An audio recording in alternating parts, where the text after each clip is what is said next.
Welcome to the Culture of Things podcast with Brendan Rogers. This is a podcast where we talk all things culture, leadership and teamwork across business and sport.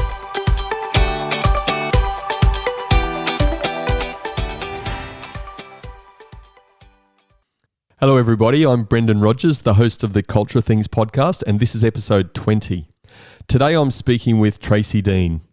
Tracey is the owner and director of BTS Accounting Services on the Central Coast with over 25 years experience in the finance world. She's very passionate about the continual improvement of the accounting and finance functions in organisations and using this information for improving the strategic business decision-making process. Tracey started her corporate career with McDonald's Australia, where she worked for 12 years as a corporate accountant and tax manager. Before going back into her accounting consultancy, which she's been involved in for 10 years, Tracey also spent 3 years as the Chief Financial Officer for a K-12 independent school. I often refer to Tracey as a human-centred accountant. Why? Because she is one of the few accountants I know or have met that honestly put people first. With this focus, and it's only natural that she builds strong and trusted professional relationships with her clients and is a fantastic leader of people. The focus of our conversation today is how a leader's motive impacts team dynamics. Tracey, welcome to the Culture of Things podcast. Thank you, Brendan. That was a lovely introduction. My pleasure, Tracey. Now, I know this is not the most comfortable experience for you. How are you feeling about this interview? A little bit nervous, as you know. I'm sure you'll but all good, excited as well. Absolutely. You will do a fantastic job, I'm sure. Some great information to share. Tracey, again, I've given a bit of an intro for you. Is there some gaps you want to fill in, particularly around your journey, what's taken you back into your business now, and some of that leadership experiences and motivations for you? Yeah, thanks, Brendan. I think it's you've hit it there with the passion that I have, actually, not just for the number side of it, but also for people and helping people. And where I see that I add value is actually within the numbers, giving them that information that allows them to improve and grow their businesses. But also I definitely have a passion to help people, make people happy. That's what I am about. That passion, Trace, because that's again, I term that motivation and the motive around leadership. What is it around leadership that gives you that passion? What do you enjoy about it so much? I enjoy seeing people happy. And where I mean that is that they're enjoying, particularly around their business life and work life environment, that they're enjoying coming to work, or they're enjoying what they're doing within their business, and they're giving it everything that they've got, knowing that I can support them, not only just from the accounting side of it. When you say human-centred, I do like to think that I'm there to actually listen to what their whole story is about and their journey, and be part of that journey for them, not just from the accounting side of it, and help where I can, particularly around the leadership. I have had experience with leading teams, and I feel that, or particularly going back into my business now, I've seen that a major benefit as to also talking to the CEOs and business owners as to how that can also help their team and create that environment for them to make sure their employees are happy.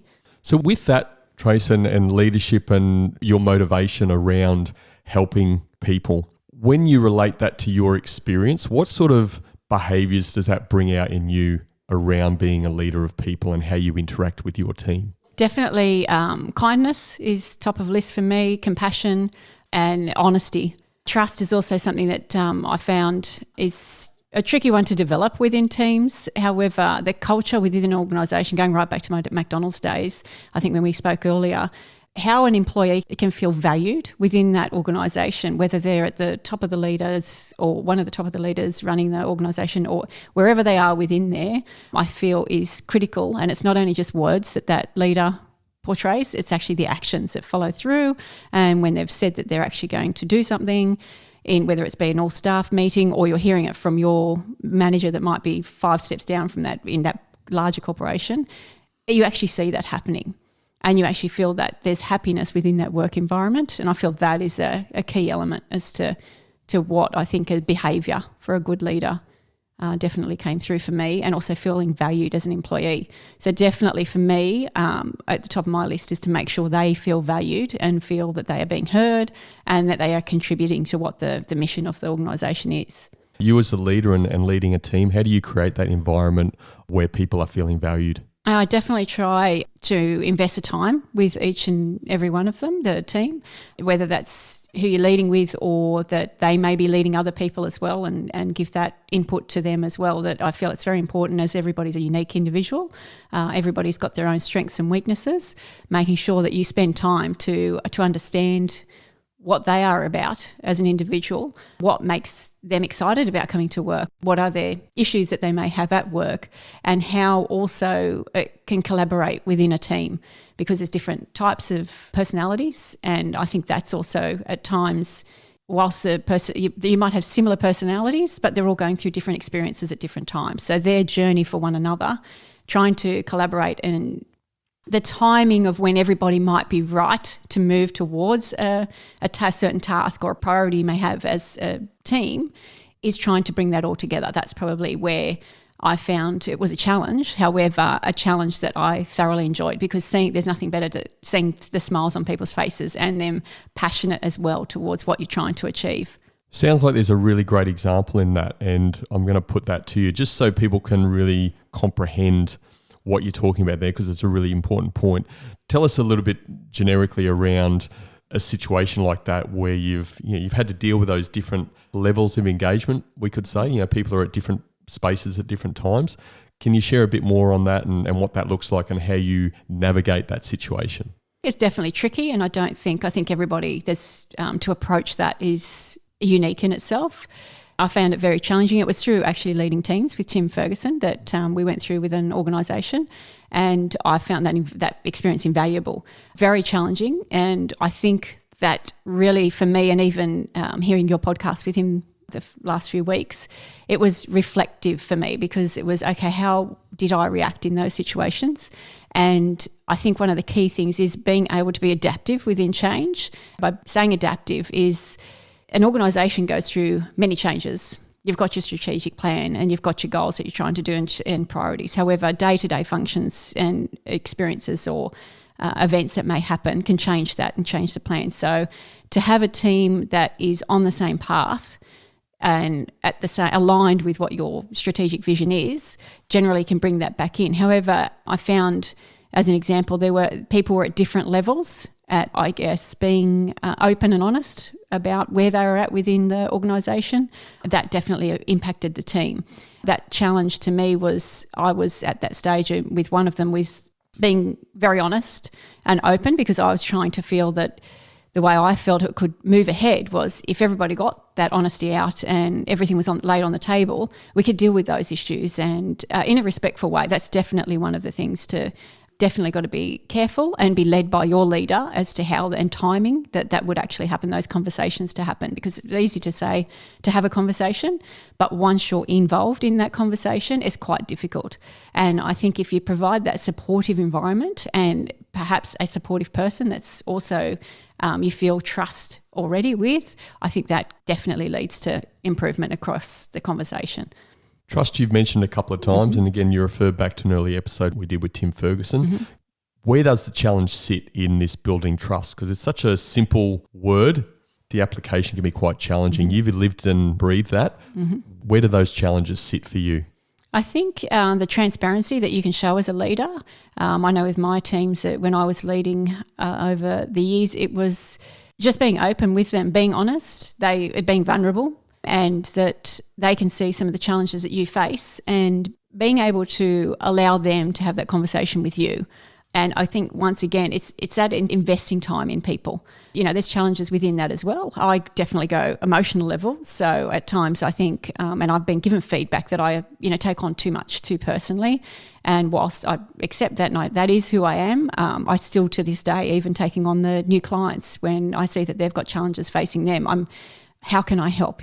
What can I support? How can I support? What value can I add to that? Not just from the accounting side. Is it that they need just to check in every, once a week, once a month? What is that? I try and work with the individuals as well as teams. So it's an individual base that you're investing within those people, so that they feel that trust, that they can then come collectively together within a team and environment of a team to work together and have those conversations again within that environment. Feel safe that they'll be heard, and also be a respectful way of them hearing feedback if that's the case. Patrick Lencioni, one of the guys I follow a lot, wrote a fantastic book called The Motive, and he refers to responsibility-based leadership versus reward-based leadership. I would term you very much responsibility-centered leader. You know, you're really putting people first, as we've said, and you make decisions about what's best for the people. But you've also had experience where maybe a leader's motive has been more selfish and a bit more reward-centered. Can you talk about how that has impacted, or your experience of seeing that and how that's impacted on behaviours and decisions that the leaders made, and then how that's impacted on the team? Yeah, I guess every leader is different, and I've experienced across a wide range of leaders. Been lucky in a lot of respects because I've had great leaders and great inspiration. I've taken a lot, and my experiences over my 25 years and my business life, I feel very lucky in a lot of regards, and that's helped shape who I am now and lead me into where I'm going at the moment with my business. When I feel that, I think at times there's a fine line possibly between rewards and responsibility within that leadership type. I feel where the rewards sort of basis would be, it can hinder the team then being open and honest with that leader, and the trust, I feel, dissipates. It doesn't, there's not as much trust because it's why, or you start to question what are the motives. I think that's probably the biggest thing, rather than questioning, not having questions as why are you doing something necessarily. It's just you question that rather than being on the same page and what you thought was aligned to what the vision of the organisation's vision is. I feel that's where the trust, once the trust is broken, I think that's where the conversations aren't there to be had to be transparent about what people are feeling, which then if you leave a meeting, for instance, you're going on different paths. You're sort of heading towards the same outcome, but in different ways. You're not necessarily got that clarity around what is trying to be achieved. I think that's where it sometimes in that particular leadership role would be a negative towards the team, and then flow on affect the culture within the organisation. What does that flow on effect look like? I think that then the doubt that then may come into the managers that take that away from those meetings. When that happens, and I can see I've been on both ends with that, is that there's doubt within the message that's delivered, and it's not consistent across the managers. So the employees that then talk to one another are getting inconsistencies as to where they feel the organisation is going, or how they're valued as an employee of that organisation. I feel that's probably been the experience I've felt over the years. You've also had some really good experience around understanding personalities. Mm-hmm. How much, in your opinion, and just having lived and breathed that sort of stuff as well, mm-hmm. does personality have on the style of a leader and the impact that a leader can have, both on a negative and hopefully a positive way? Yeah, and I think I try and look at the positive of most things, and each individual is personality. There's no one can say to one another, well, each other, your personality is not right, change it. I don't think that's definitely not the answer. It's actually identifying what that personality is within each member of the team, or particularly the leader, and adapting ways and learning how to adapt your behaviour to work with that person, even though it might be a different personality to you. That strength that then comes from that, mixing with a different personality, such as an eagle versus a dove, I think it's a great balance for an organisation. But the important point there is actually learning to have those personalities mix well together and understand one another, that's who they are and what their needs are, to make sure that they collaborate in the end and are working towards the same direction, not going different paths. If you had to pick two key traits, what would you say are the top two things for you that really inspires you or gets you on board with a leader? Number one is showing the care factor. That genuine care factor comes through with not only words that they speak, but their actions. And I think that, to me, is what inspires me. The creativity, I don't know that I can put it into two words as such: kindness and the focus on people. You are there to inspire people, definitely, with some leaders have taken over roles, some leaders have created their own business. It's whatever it might be, you've got that vision in yourself. As myself, just taking on my own business, and whilst I've only got my daughter as an employee, it's interesting seeing that dynamic. You've got the vision as to what you want that creating, and do they have the passion and the drive that you do? perhaps, but maybe not. They're in that for a different reason, or it's a stepping stone, whatever that may be. But giving that person that experience whilst they're there with you to understand the passion that you've got, why you've created that, and allow them to enjoy their journey whilst they're there. A leader that can actually inspire others to improve and come to work and enjoy themselves, I think, is probably the top of my list. And just being kind and understanding. So when you're working with a leader who has those sort of traits, how does that bring out performance in you? How does that make you feel, and what are you prepared to do for that business and that leader? Oh, anything like that. Once I'm inspired with a business, I'm 100% invested. Makes me feel happy. Once the happy hormones come in, it makes me feel happy, and I want to achieve. Like, I want to do my very best. That's definitely what I want to do. Any challenge that I take on, that's what I try and do, is actually try to do my best to improve and add value where I can. But also be aware that if I'm not, that's the other important thing I feel is as leaders, don't be afraid to ask for help at times. If you don't feel that you can do what the tasks are, or you don't feel you're adding the right value, or you're concerned, definitely speak up. I think that's also very important within teams and as a leader. I know you've got plans for your business for BTS Accounting, and how do you see yourself impacting on your business, and as you're bringing people on, what traits are you putting forward so that you can have the best business that you can have? Definitely, I've already started talking to a few people, and the people that I would like to be involved within my business and already have involved within my business have very similar values to myself, and I feel that's extremely important, particularly working with clients. So that's one of my criteria I'll be using as to anybody that I onboard, would be that they've got the same sort of values, that they've got that passion, and that they are aligned with helping people, wanting to make people happy. And how can you do that? And how can we do that with our skill set that we've got? And that's also the balance that I want to make sure that we're offering within the business, is because there's a lot of technology side of it as well that I was speaking to a friend only the other day. The advancement with technology from when I originally had my business to now, it's just making sure I can cover all bases. But the underlying, whilst the skill set's there, to me, one of the most important things is their values that they have, that they would bring to the organisation. Number one that I will be looking for is basically similar values to myself, and that they've got that core responsibility, that they're there to help the clients. That's their number one focus. So we've talked a bit about the positive side and those positive traits that you've taken, and that's inherent in you. And you talked about how that responsibility-centered leader really inspires you, and they've got you. You're invested, and you're going to give everything you have to give. Flip it around.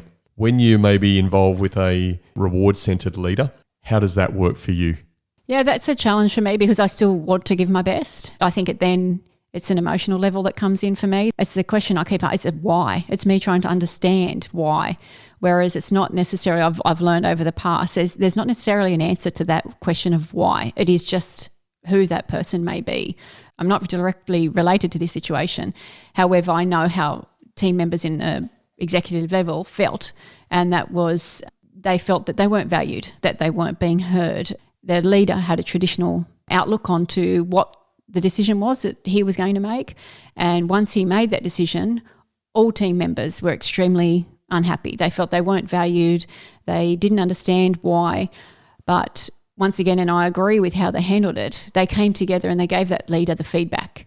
And once that feedback was given to the leader, there was then discussion, and it was they were then being heard. And whilst it wasn't to probably their level that they wanted, they came to an agreement. And I think that's probably what I've taken away from not only hearing that, but also my experience as well, in that where at times, even if there's someone being responsible and they've moved into that reward area, I feel, as I said, I'll still give the 100%, but I'll have that level of doubt in my mind behind, and I always question why. And once I get to that, the emotions start getting in with me. I think that definitely has a negative impact. And whilst I might be thinking I'm giving 100%, I'm probably at the 95%. What does success look like for you as a leader? The people underneath them being happy. They're comfortable, have those conversations with the leader or their direct report at any time. They feel valued in what they're doing, and they're turning up to work and really enjoying what they're doing. Having that environment creates the happiness and creates the success of any organisation and business. Any challenges that might come to face an organisation, you'll get collaboration of teams, you'll get collaboration of the employees. and they'll work together to get over any hurdles, I feel, that may face the organisation. But to me, ultimately, to see the smiles on people's faces and they know you genuinely care and they actually care about the organisation and where it's going, I think that to me is what a successful leader would look like. You've led a number of people over time. Mm-hmm. What does a success story look like for you? So success stories where I see that they've grown within their role, giving them confidence within themselves to grow, I think is where there's generically, it would be opening up those conversations with them to identify where they would like to go in their journey with the organisation and helping them get there. And at times, if it doesn't work out, implementing a different direction for that person. Where I see the benefit, it's the growth within that individual and seeing their happiness and relief once they actually hit that goal that they're trying to achieve is, that's extremely exciting. Go back to when you first started leading people, and I want you to tell us your apprehension around first leading people. Oh, that's just, have I got the right skill set? Am I going to do the right job? It's all the doubts that came into my mind. Whilst I was excited that that's what I was going to do, there was a lot of doubt because I'll doubt myself, as you know. So I think the apprehension is, am I going to be able to help people? Am I going to be able to make a difference for the organisation, for the people that I'm leading? That's probably where I'd be going back many years now. So it's the apprehension would be definitely on what level will I be able to help the people? What is it over the time that you felt has developed you into a more confident leader and a more confident, responsibility-centred leader? I think that comes down to experience, the experiences that you have, and also being willing to always learn, always see how other people handle situations and take the feedback on and learn to grow yourself. No one can be perfect. You think you're doing a good job, there's always something that you can do better, always digging deep to see what else that you can do to improve yourself and learn from the experiences. You do make mistakes along the way, but understanding instead of dwelling on that, it's, well, what can I do to improve so that doesn't happen again? Or what did I learn from that experience? I think that has been invaluable. Also had different mentors along the way. I feel that's important, having that guidance and their experience as well to help. Definitely make sure with the mentor that you've got the right fit and they're aligned with your values. I think that's important. But once again, the experience I've had is invaluable. And I think that's also led me to be the person I am and leader I am today. How important is it for a leader in setting the tone for what this environment is about? Oh, it's the key to all things. Yeah, definitely. That filters right down. And that's when I think I said to you with McDonald's, that experience I had when I was new into when I say new, I did do my degree with chartered accounting firms as well. So once again, I did have experience. But I guess going to a larger corporation and thinking, how would this work within the culture? And how does that fit within leadership? That experience that definitely filtered down from the top. He was so inspiring, so caring, always happy, and made each individual, whether you were, as I said, a trainee, as I was at that point in time, or within the stores or up the executive level, had that way of not only he would come walk through the office, that I feel important as well. So anyone can walk through the office, but it was how he made that interaction with the people. So it's the interaction you have with the people, what you say at maybe staff meetings, and then the actions that follow afterwards, following through with those actions. And if there's been an announcement of a priority that might be there, for example, in organisations, okay, the people and the employees are hearing that. What does that look like? Do you follow up? Okay, where are we with that priority? Are we moving on to the other? It's definitely giving that continual feedback and being transparent and honest as to if something isn't going well, being honest and being able to have that honest conversation with the employees. I know we spoke about success as a leader. What do you love about leading people? I love helping people. I love making people happy, and that's at all different levels. But I really love watching people grow and helping them improve and meet their goals that they're setting to achieve professionally. Tracey, let's just go back to something you mentioned earlier in this podcast. You listened to Tim Ferguson's episode about building high-performing teams. You'd said to me that was quite a reflective listen. Tell us a bit about the reflection that created for you. I'm always looking at ways to improve myself as well. It was definitely a lot of the wording he was saying with the leading teams and high-performing teams. It was, and whilst I went through that process, as I think I mentioned to you, it was very challenging, however very rewarding at the same time. it definitely the application and the implementation of that whole journey and that whole process was extremely difficult. So it definitely helps to improve the team. As I said, that the team members are all on their journey at different times. And I feel that it's not a simple process, as in you can identify what some of the issues are and what may need to be tabled. However, the implementation and the process, the timing of those conversations, the length of time, the realisation of some people not being aligned when they did think they were being aligned, and at the challenges that presents itself, because that's working with team members that you may have been working with for many years and having different conversations. They're in different directions. So making sure you can bring that back into alignment with the group, and also having that strong leader there to help that and ensure that those conversations are being had in a safe environment. And I think he mentioned being adaptive. So there's changes constantly. People change themselves and their situations, the scenarios change, the conversations change. So learning to be more adaptive is probably a key area I took from that podcast as well. It's such a simple model that leading teams has. The foundation of that process is genuine conversations. What's the challenge in having genuine conversations with people? I think the key point there is trust. To have a genuine conversation, you've got to trust that the other person's motives and intentions are the same as yours, that they're willing to hear the feedback or have a conversation about the issue. And everybody, that's when personalities, I feel, really play a strong part, because everybody's personality is different.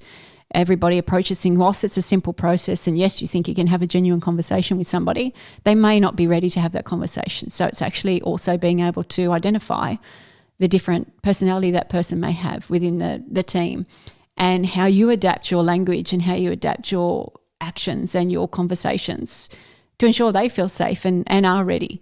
And you can generally get that feel that the person's ready. Don't always get that right. Definitely, I know myself, I haven't as well. And could I have done things better? Absolutely. Is it a learning experience? Definitely. And that's what you take from a lot of that. But whilst that's happening, it's just being honest, trusting yourself as well, also trusting yourself and being honest to yourself, making sure you're not doing it for the wrong reasons, and being very respectful of everybody around. I think they're the key points to help the implementation. So whilst the process is simple, it is definitely the implementation of it can be quite challenging. On that reflection, is there any things that you could help us with understand where you realise that you may have misread the situation or the level of trust? I think that that does come with experience as well, and also just taking that time, taking that within yourself to just reflect, am I doing this at the right time? And ask yourself a few questions yourself, is it the right time? Should I bring somebody else in as a support? I also found that really good, actually having a conversation, and that's where you've got to be careful not to have the conversations behind other closed doors. That doesn't help the situation at all. But actually, who else do you may bring into the conversation that might make that person comfortable or may help you with that conversation as well? I think that also was an important element that I learned. But that person that you have as a support should understand both of the people's personalities, because that will definitely help. If they don't have that understanding of the other person, then that can be a challenge as well. How do you suss out your clients to know that they're actually going to be a good partner to work with based on your values that you mentioned earlier? It's conversation. So I actually have the conversations with them. I've been lucky, there's been a lot of word of mouth. So I know that the people that are referring those have the same values with me. So that's very important to me. I've trying to surround myself with that connection and the networking that you've definitely helped me with, Brendan. And I've found that LinkedIn, definitely, the people that are joined in to LinkedIn, that you have those conversations, and they're genuine. They're genuine conversations. And that's what I've found is up on the coast as well. You have a lot of genuine people, and they're caring. They've got the same values. So I think the key to it is actually having that conversation, asking a few questions and taking the time, not just going yes, not saying yes to everybody that you take on. You actually meet the people and actually have that relationship, grow that relationship to ensure that they are aligned with you, and you're going to be the best fit for each other, because it's not necessarily just because it's just accounting. They may need a different level. They may need a different type of personality to work with. And that's, I guess, the balance is just actually spending the time to build that strong relationship. What you talk about around conversation and reading a client and whether they're the right client for you. So is that saying that not every client that comes across your desk is a good client for you? I try and help out anybody. Anybody that's needing help, I will definitely take on board. Have I taken on those that at first seemed a bit more challenging and probably not as aligned? Yes, I have. Has that helped within the business and have I helped them? Yes, I feel I have. It's also when I say build that relationship, I just want that understanding that I am there to help. And I think where I'm still learning as well, they're all their own individuals. They've got their own journeys, their own stories. What level of support that we as an organisation can offer for them is probably the key area that I look at. Can I actually add value to their organisation? Can I actually support them in a way that they're needing to grow? Is probably the questions I ask myself as well prior to actually taking them on as a client. Going back to everything we've been speaking around today, I inherently believe that everybody has the capability of being a really good leader. But the question is, should everybody, in your opinion, be a leader? It's a tricky one because I'll never say to somebody, don't try and strive for your dream and achieve what you're trying to achieve. It's, I guess, to be a good leader is, to me, being vulnerable at times, to also accept feedback that perhaps if you're not the right fit necessarily for an organisation at that time, are you willing to look at the feedback that you've been given and make any necessary changes that may be needed to work within that environment? So it's a challenging question, that one, because my personality won't say no, I definitely would be going, everybody could be a leader. And as you say, it should be within you. It's the guidance, I think, that they can take and the experiences that they learn from. Some people have it naturally, I feel, definitely. And what might inspire me as to be a good leader is somebody different that might inspire you to be a good leader. We see different traits within different people and what we're sort of trying to, what the experience is we're looking for will lead us into different views as to who is a good leader, who's not a good leader. But that's our own personal take on that. And that doesn't necessarily, if we think they're a poor leader, that they are a poor leader. They may be a great leader in someone else's eyes. I think it's definitely down to the relationships. I think a key factor for a leader in any organisation is, to me, being people-focused, is that culture within the environment. And are your people happy? Are your people invested in that business with you, alongside of you, wanting to achieve the goals and those targets that, you're trying to set to be a successful business? I still feel anybody can try and strive to achieve whatever they're trying to achieve, but along the journey, whether that be a good leader, be whatever else they are, be willing to accept that there may need to be improvements along the way. What would be that piece of advice that you would like to share with somebody? You've just said that really anybody can achieve the goals they want to achieve. So in other words, anyone can be the leader that they all want to be, provided they're prepared to do certain things to be that leader in your eyes. Yes. What advice would you give somebody moving into a leadership role, or actually in a leadership role today, that will help them be that leader that you believe a good leader is? I think the key thing for me is making sure that you have people at the top of your mind, the people's needs. You have a responsibility to the people that you're leading, and make sure that at times when things are getting crazy and getting busy, that you step back and reflect on, bring it back to your core values. How are the people feeling? How would you like to be treated as well? I feel that's also been good as a reflection as well. But definitely core value would be make sure your people are happy. Tracey, I just want to say a massive thank you very much for coming on the podcast. The reason why I need to emphasize the thank you, because I know how uncomfortable these sort of situations are for you. We've worked together for a period of time. I have a lot of respect for you and a lot of respect around your thinking for leadership. So I'm just glad and honoured that you could come on and have the confidence to come on today and talk about it, because I know you've got a lot of great qualities that you can share with people, and I'm sure people will take a lot of real life stuff out of what you've spoken about today. Thank you very much for being a guest on the Culture of Things podcast. Wow. Thank you, Brendan. You definitely made it feel easier than I thought it would be, but yes, very much appreciate your time.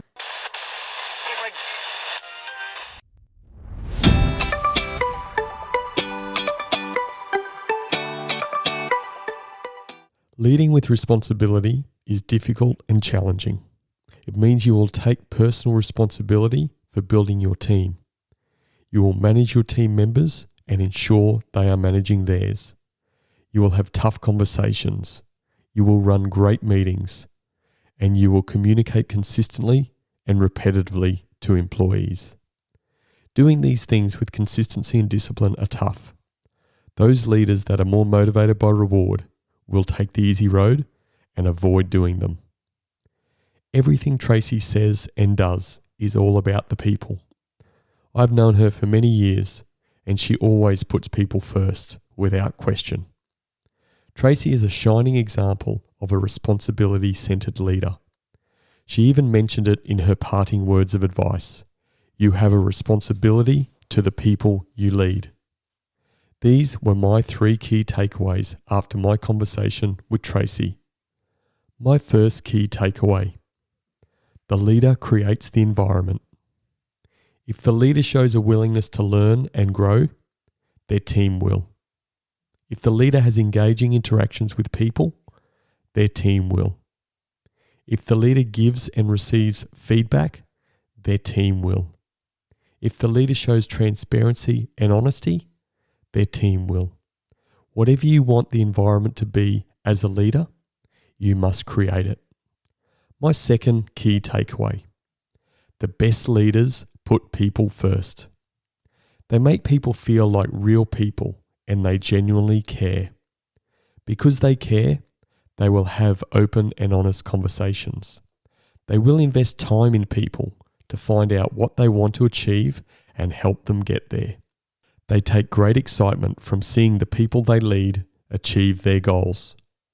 Responsibility-centered leaders put people first. My third key takeaway: reward-centered leaders generate team dysfunction. People start to question the leader's motive. This erodes trust, which in turn hinders the ability to have open and honest conversations. This leads to people moving along different paths and resulting in inconsistent messaging, creating confusion. Given the amount of team dysfunction in the workplace, maybe there are too many reward-centered leaders out there. So in summary, my 3 key takeaways were: the leader creates the environment.